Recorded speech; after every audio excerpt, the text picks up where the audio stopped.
War అకాడమీకి స్వాగతం. UPSC, TGPSC, APPSC మరియు అన్ని ప్రభుత్వ పరీక్షల తయారీకి మీ నమ్మకమైన గమ్యం. ఈరోజు మనం భారత ఆర్థిక వ్యవస్థ పునాదుల్లోకి కాస్త లోతుగా వెళ్దాం. అంటే స్వాతంత్ర్యం వచ్చిన కొత్తలో మన దేశం తన కాళ్లపై కాను నిలబట్టానికి ఎలాంటి ప్రణాళికలు వేసింది, డబ్బుని ఎలా లెక్కించింది, పరిశ్రమలను ఎలా నిర్మించింది. అవును. ఈరోజు మన దగ్గర కొన్ని ఆసక్తికరమైన ప్రశ్నలున్నాయి. వాటిని ఆధారంగా చేసుకుని మన ఆర్థిక ప్రయాణాన్ని అర్థం చేసుకోవడానికి ప్రయత్నిద్దాం. ఇది ఒక క్విజ్ లాంటిది కాదు, కానీ ఆ ప్రశ్నలే మన సంభాషణకు దారి చూపిస్తాయన్నమాట. చాలా మంచి ఆలోచన. ఎందుకంటే ఈరోజు మనం చూస్తున్న ఈ ఎకానమీ ఇది ఒక్కరోజులో పుట్టింది కాదు కదా. అస్సలు కాదు. దాని వెనుక దశాబ్దాల పాటు తీసుకున్న నిర్ణయాలు, చేసిన ప్రయోగాలు, నేర్చుకున్న పాఠాలున్నాయి. ఆ ఫౌండేషన్ గురించి మాట్లాడుకోవడం చాలా ముఖ్యం. అయితే మన ప్రయాణాన్ని మొదటి అడుగుతోనే మొదలుపెడదాం. ఒక కొత్త దేశం, అపారమైన పేదరికం, వలసపాలన నుండి అప్పుడే బయటపడింది. వాళ్లు వేసిన మొదటి ప్రణాళిక గురించి ఒక ప్రశ్న ఉంది. సరే, భారతదేశంలో మొదటి పంచవర్ష ప్రణాళిక ఏ సంవత్సరంలో ప్రారంభించబడింది? 1950, 1951, 1953 లేదా 1954? దీనికి సమాధానం 1951. చాలామంది ఇక్కడే కన్ఫ్యూజ్ అవుతారు. 1950 అనుకుంటారు. అవును, ఎందుకంటే రాజ్యాంగం అమల్లోకొచ్చింది ఆ ఏడాదే కదా. కరెక్ట్. మన రాజ్యాంగం అమల్లోకొచ్చింది, ప్లానింగ్ కమిషన్ ఏర్పడింది కూడా 1950లోనే. కానీ అసలు ప్లాన్ మొదలైంది మాత్రం ఏప్రిల్ 1, 1951న. ఇది కేవలం ఒక డేట్ కాదు, ఒక హిస్టారికల్ మూమెంట్. ఆ మూమెంట్ వెనక ఉన్న కథేంటి? ఎందుకు అది అంత ఇంపార్టెంట్? ఆలోచించండి. దేశ విభజన గాయాలతో ఆర్థికంగా చితికిపోయున్న ఒక నవజాత దేశం. ఆ సమయంలో నెహ్రూ ప్రభుత్వం మనం ఎక్కడికి వెళ్తున్నాం అనే ప్రశ్నకు ఒక క్లియర్ ఆన్సర్ ఇవ్వాలనుకుంది. అదే ఈ ప్రణాళిక. దీనికి హారోల్డ్ డోమర్ అనే ఒక ఎకానమిక్ మోడల్ని బేస్ చేసుకున్నారు. హారోల్డ్ డోమర్ మోడల్ సింపుల్గా చెప్పాలంటే ఎంత పెట్టుబడి పెడితే ఎంత గ్రోత్ వస్తుంది అని లెక్కగట్టే పద్ధతి అన్నమాట. ఆసక్తికరంగా ఉంది. మరి వాళ్ళు దేనిపై ఎక్కువ ఫోకస్ చేశారు? ఇండస్ట్రీనా, సర్వీసెసా? రెండూ కాదు. వాళ్ల ఫస్ట్ ప్రయారిటీ వ్యవసాయం. ఓ, దేశానికి ముందు కడుపు నిండాలి. అందుకే అగ్రికల్చర్, ఇరిగేషన్, ఫుడ్ సెక్యూరిటీ మీద దృష్టి పెట్టారు. ఇక్కడే అసలు అద్భుతం జరిగింది. వాళ్లు టార్గెట్ చేసిన గ్రోత్ రేట్ 2.1% అయితే సాధించింది 3.6%. Wow, almost double. అవును, ఊహించిన దానికంటే చాలా ఎక్కువ. ఇది ఆనాటి లీడర్షిప్కి, ప్రజలకు ఎంత కాన్ఫిడెన్స్ ఇచ్చుంటుందో ఊహించుకోండి. మొదటి ప్రయత్నంలోనే సక్సెస్ అవ్వడమనేది ఒక పెద్ద మారల్ బూస్ట్. నిజమే. ఆ పునాది మీదనే తరువాతి భవనం కట్టడం మొదలుపెట్టారు. డైరెక్ట్ టాక్సెస్లో ఏవుంటాయి?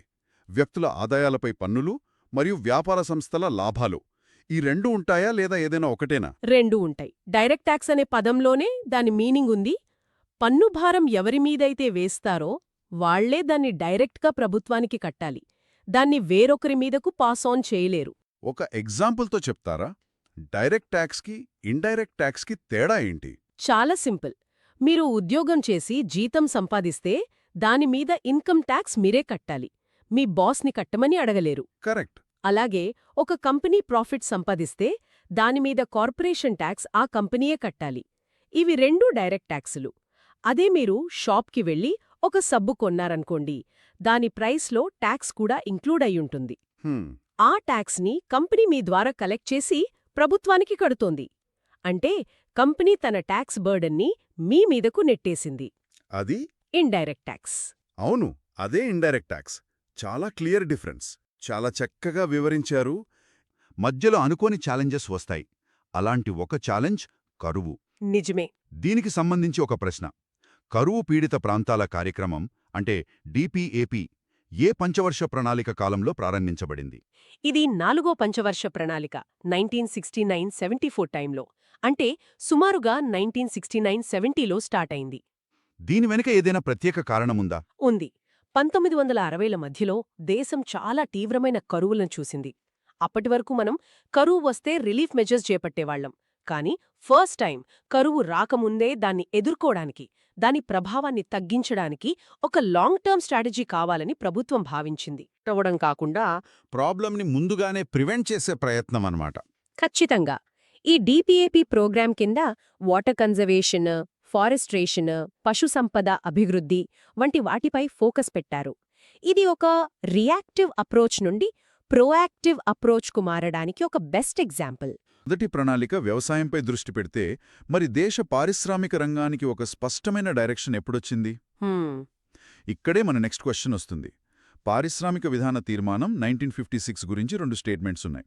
1, ఇది మొదటి పంచవర్ష ప్రణాళికకు ఆధారం. 2, ఇది పరిశ్రమలను 3 వర్గాలుగా విభజించింది. ఈ రెండింటిలో ఏది కరెక్ట్? ఇందులో రెండవ స్టేట్మెంట్ మాత్రమే కరెక్ట్. మొదటిది తప్పా? అవును, మొదటిది తప్పు. ఎందుకంటే మనం ఇందాకే చెప్పుకున్నట్టు మొదటి ప్లాన్ 1951లో మొదలై 1956లో ఎండ్ అయింది. ఓకే.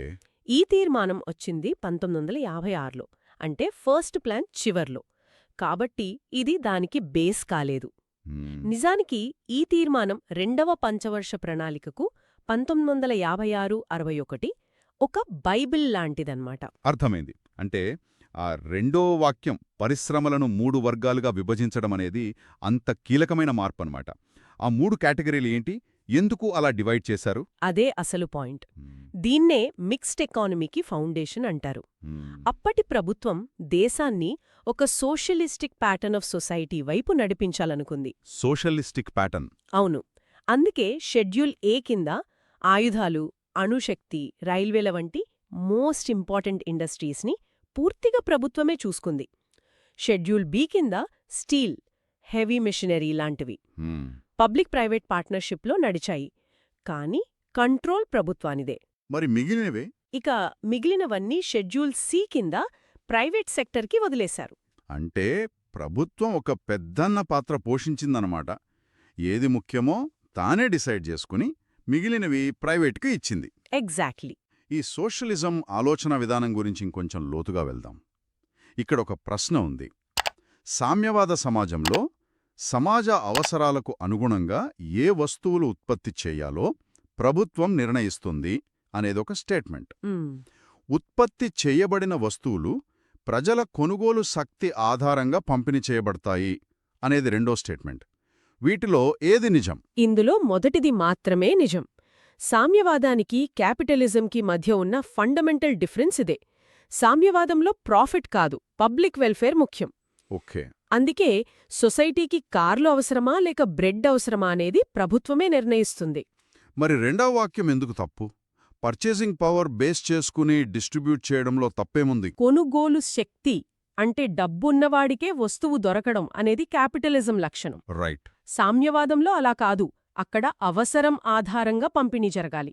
అందుకే మనకు రేషన్ షాపులు, సబ్సిడీలు వంటివి ఉంటాయి. అందరికీ ఈక్వల్ ఆపర్చునిటీస్ కల్పించాలనేది దాని వెనుకున్న ఫిలాసఫీ. అయితే ప్రాక్టికల్గా అది ఎంత సక్సెస్ అయిందనేది వేరే డిబేట్. అర్థమైంది. ఇప్పుడు ప్రభుత్వ సెక్యూరిటీల గురించి. వీటిని ఏ రూపంలో ఉంచవచ్చు? స్టేట్మెంట్ ఐ భౌతిక రూపం, స్టేట్మెంట్ ఐ డీమార్ట్ రూపం. ఇది చాలా సులభమైన ప్రశ్న. రెండూ ఐ మరియు ఐ సరైనవే. రెండూనా? ఇప్పటికీ భౌతిక రూపంలో ఉన్నాయా? సాంప్రదాయంగా వీటిని స్టాక్ సర్టిఫికెట్ల రూపంలో జారీ చేసేవారు. ఆ పద్ధతి ఇప్పుడు చాలా అరుదు, కాని చట్టబద్ధంగా చెల్లుతుంది. ఓకే. అని ఇప్పుడు దాదాపు అన్నీ డీమ్యాట్ అంటే ఎలక్ట్రానిక్ రూపంలోనే ఉంటున్నాయి. ఇది చాలా సురక్షితం, బదిలీ చేయడం కూడా చాలా సులభం. ఆర్బీఐ యొక్క రీటైల్ డైరెక్ట్ స్కీమ్ కూడా దీనికి సంబంధించిందే కదా? అవును. దానివల్ల మనలాంటి రీటైల్ పెట్టుబడిదారులు కూడా నేరుగా వీటిలో పెట్టుబడి పెట్టవచ్చు.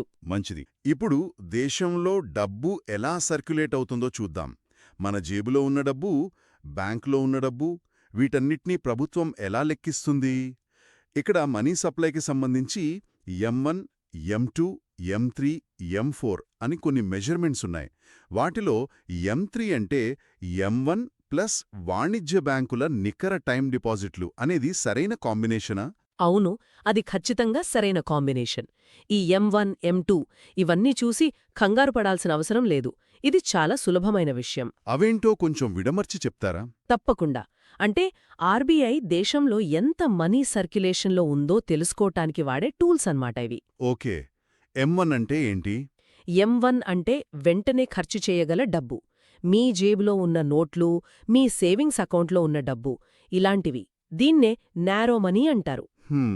మరి M3? అయితే మీరు బ్యాంకులో ఫిక్స్డ్ డిపాజిట్ చేసిన డబ్బును వెంటనే వాడలేరు కదా. వాడలేం. మన దేశంలో ఎకానమీ హెల్త్ని అంచనా వేయడానికి ఎక్కువగా M3నే యూజ్ చేస్తారు. అందుకే దీన్ని బ్రాడ్ మనీ అంటారు. అద్భుతం. ఇప్పుడొక ఆర్థిక సూత్రం గురించి. క్షీణోపాంత ప్రయోజన సూత్రం.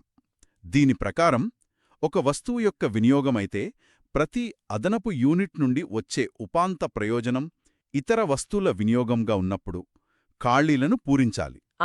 దీని సమాధానం, ఒక వస్తువు యొక్క వినియోగం పెరిగితే ప్రతి అదనపు యూనిట్ నుండి వచ్చే ఉపాంత ప్రయోజనం క్షీణిస్తుంది ఇతర వస్తువుల వినియోగం స్థిరంగా ఉన్నప్పుడు. ఒక ఉదాహరణతో చెప్తారా? తప్పకుండా. మీకు బాగా ఆకలిగా ఉన్నప్పుడు మొదటి చపాతీ తింటే చాలా సంతృప్తిగా ఉంటుంది. రెండోది తిన్నా బావుంటుంది, కాని మొదటిదానంత కాదు. ఐదోది తినేసరికి ఇక చాలు అనిపిస్తుంది.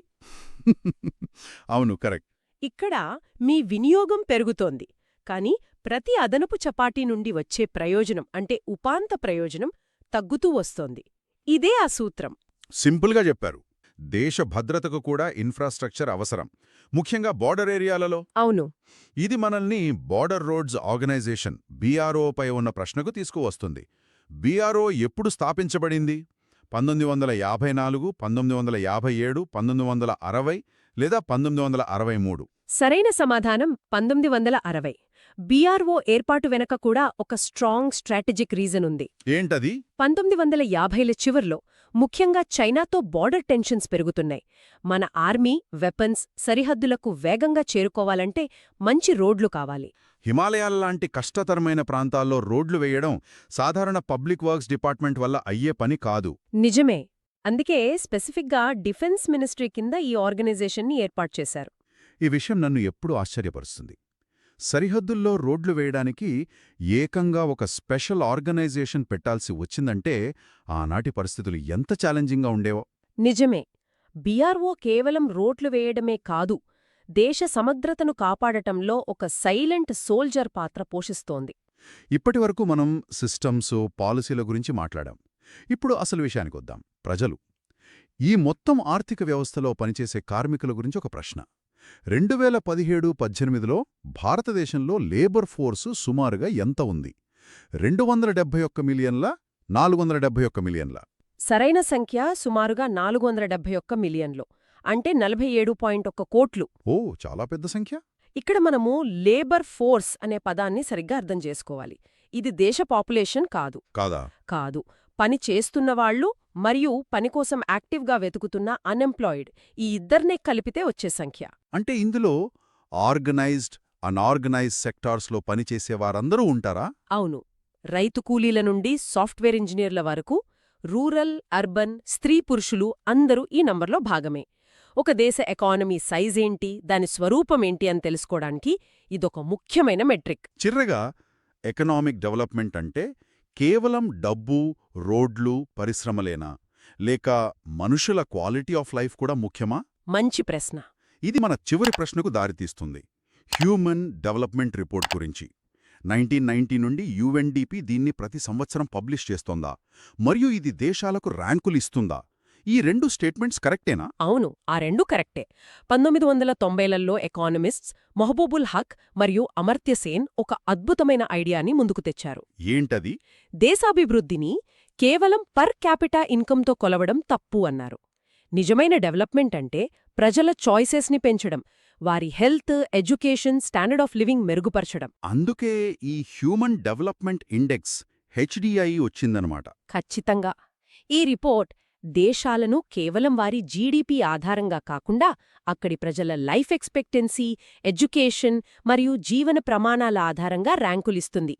ఇది ప్రపంచ దేశాలు తమ ఫోకస్ని కేవలం ఎకనామిక్ గ్రోత్ నుండి హ్యూమన్ డెవలప్మెంట్ వైపు మార్చడానికి ఎంతో హెల్ప్ చేసింది. మనం ఈరోజు చూసిన ప్రశ్నల ద్వారా ఒక అద్భుతమైన జర్నీ చేశాం.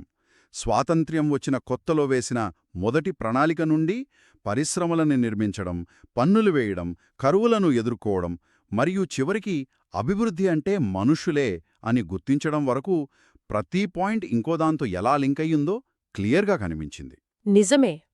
ఈ చర్చ నుండి శ్రోతల కోసం ఒక ఆలోచనను వదిలి వెళ్లాలనుకుంటున్నాను. తప్పకుండా. మనం ఈరోజు చర్చించినవన్నీ పంచవర్ష ప్రణాళికలు, ఇండస్ట్రియల్ పాలసీలు, అన్నీ గడిచిపోయిన కాలంలో తీసుకున్న నిర్ణయాలు. కాని ఆ నిర్ణయాల ప్రభావం ఈ రోజుకి మన లైఫ్స్ మీద ఉంది. ఆనాటి సోషలిస్టిక్ తరహా పాలసీలు ఈనాటి స్టార్టప్ కల్చర్ని ఎలా ప్రభావితం చేస్తున్నాయి? ఆనాడు వ్యవసాయానికిచ్చిన ప్రయారిటీకి ఈనాటి రైతుల సమస్యలకు ఏమైనా సంబంధం ఉందా? ఆలోచించాల్సిన విషయమే. గతాన్ని అర్థం చేసుకుంటేనే వర్తమానాన్ని ఎనలైజ్ చేసి భవిష్యత్తును నిర్మించుకోగలం. దీని గురించి ఆలోచించడం మనందరికీ అవసరం.